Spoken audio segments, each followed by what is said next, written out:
Hey, it's Harry here. The Stormblood embargo was lifted yesterday, so I wanted to go through each of the healers and highlight some big news, while also discussing predictions going into 4.0. Please be aware that all the info in this video is subject to change and may be different by the time Stormblood is actually released. But this is what we know so far. Let's kick it off with White Mage. Going into Stormblood, White Mage is very much solidifying its place as the pure healer, but big numbers have to come with a trade-off, and unfortunately in this case, that's minimal to no utility. I'd also like to quell the worries that White Mage is dead, because it's not. We haven't played it yet, we have to see how it pans out. So let's start with going through some abilities. I'm going to start with some notable ability changes. This isn't everything, just the things that I found the most important. From level 1, White Mage is different. Cure having a 450 potency up from 400. Same with Cure 2, also gaining an extra 50 potency, sitting at 700. Area 1 now becomes Area 2, effectively removing Area 1 from the kit, and Area 2 is now instant cast. Fluid Aura's damage has been removed, so there's less weaving and not going into melee range. One of the largest buffs, arguably, is the 2-minute cooldown reduction on Benediction, now sitting at a cooldown of 180 seconds, and Assise being on a 60-second cooldown instead of 90 seconds. Other skills that are leaving us are Shroud of Saints, Asuna, Stone Skin, and Divine Seal. With Asuna, Divine Seal, and Shroud of Saints, options are being added to cross-class. As much as these abilities will be missed, I don't see it being an issue that we are losing them. White Mage remains much the same without them. Let's jump into the new abilities for White Mage and see how they may affect gameplay. First, we need to touch on the new Lily system, the new resource for White Mage. When healing with Cure or Cure 2, you have a 20% chance to gain a Lily. Having lilies don't do anything on their own, but they can be spent when casting certain abilities to reduce the cooldown, depending on how many lilies you have. For example, having 1 lily reduces the cooldown by 4%, 2, 10%, and 3, 20%, and can be used for Assise, Asylum, Divine Benison, or Tetragrammaton. What this is doing to White Mage is removing the ability to plan out an entire fight and execute that plan the same each and every time. Making use of your lilies on the fly will make the difference between a good White Mage and a great White Mage. It is a strange decision though, as using Cure and Cure 2 is currently a last resort when it comes to healing. However, this may be changing as we are seeing many new mitigation skills being added to the game, which kind of leads me to believe that damage output from enemies may be increasing going into 4.0. Thin Air. This ability has many uses, and it's going to help pull White Mage out of their resource issues. It grants 12 seconds where all spells cost 0 MP. Free Holies, free Razors, free Cure 3 spam, whatever it is you need. It can be used multiple times per fight in Savage content with only a 2-minute cooldown. The benefits can also be compounded if you pair this ability with Presence of Mind, gaining 20% more speed to use in your 12 seconds. Overall, this is a great addition and has many uses. Stone 4.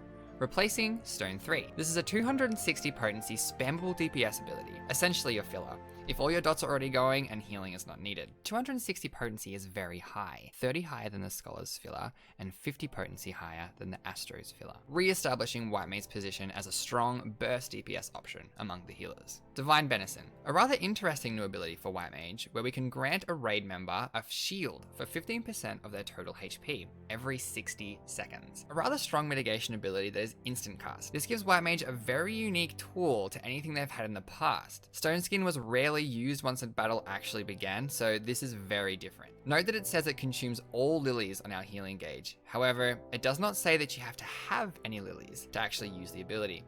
This has me wondering if the tooltip is poorly worded or if it is possible to use Divine Benison while you have no lilies. Essentially what this does is that whenever you use Divine Benison, you don't want to have any lilies in your gauge, as the lilies could be used to lower the cooldown of another ability. Secret of the Lily 2. This new trait grants a 20% chance that Asylum or Assise recast time is reduced by 5 seconds upon a Cure 1 or Cure 2 crit. This gives White Mage both more DPS and more MP refresh, as we can achieve more Assises in a shorter time. I am a bit upset that we're getting crit synergy with White Mage, as I preferred to play White Mage as the reliable healer, not a crit healer, so I do hope this changes before Stormblood release. And lastly, we have Plenary Indulgence. This is a new off-global instant cast spell that heals targets under the effect of Confession. Confessions are placed on targets by using Cure 1 or Cure 2 on them, and again has a 20% chance to apply. The amount healed scales depending on how many Confessions targets have. 1 is 400 potency, 2, 500, and 3, 600. I foresee this ability mainly mainly being used to top up a tank,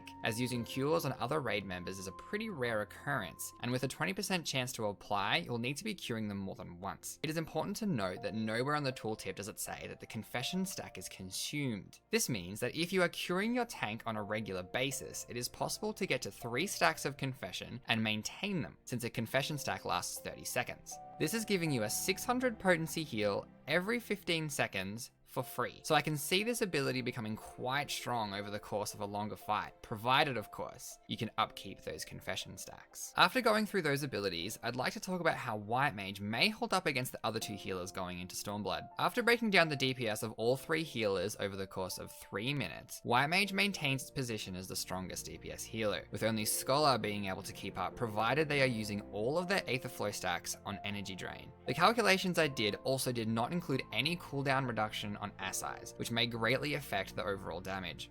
However, the problem that plagued White Mages in Heavensward may carry through into Stormblood, and that is not being able to keep up their DPS because of high MP costs. We cannot really make a proper analysis on this just yet, as there are new factors to take into play. The cooldown reduction on Assay's from 90 to 60 seconds, along with being able to further decrease the Assay's cooldown, gives me hope that White Mage mana will be plentiful, along with using Thin Air at optimal times to reduce MP use. Unfortunately, White Mage maintains its lack of party utility.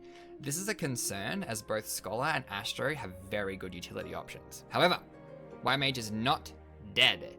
As I mentioned earlier, there is strong theory to suggest that the content in 4.0 will be dealing out more damage to our party. Hence, White Mage's insane amount of healing may become an extremely useful tool, especially in progression of Savage. Essentially what I'm saying here is that if we were to bring an Astro and a Scholar, there is a big healing difference than if you took a White Mage and a Scholar, or White Mage and Astro. Meaning, the Astro and Scholar composition will possibly have to use quite a significant amount of extra globals on healing than if a White Mage was in the party. And there is no doubt that White Mage has the highest healing output of the 3 healers by a large margin, especially with the addition of Plenary Indulgence and the 2-minute cooldown reduction on Benediction. I could go on forever theory crafting about the future of White Mage, but it is time to go into some concluding thoughts. Ultimately, I am concerned about White Mage going into 4.0.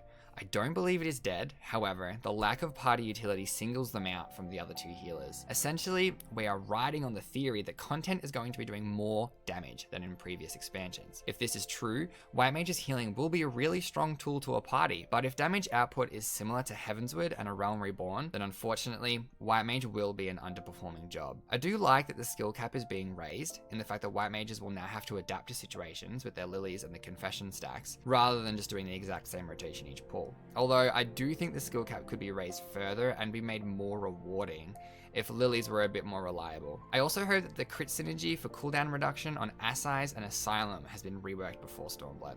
I have faith that White Mage will be a strong job. The insane amount of healing and high DPS numbers will establish White Mage as the safest option to take into any fight. I personally will be leveling White Mage first, so I'll likely update this video once we're at 70 and we've had a chance to get really into the gritty parts of the job. Thanks for watching, everyone. Time will tell what will happen with White Mage, but all we can do is hope that we aren't left behind. This is Harry from Heal Me Harry. If you'd like more ways to find me, you can check the description below. I'll see you next time.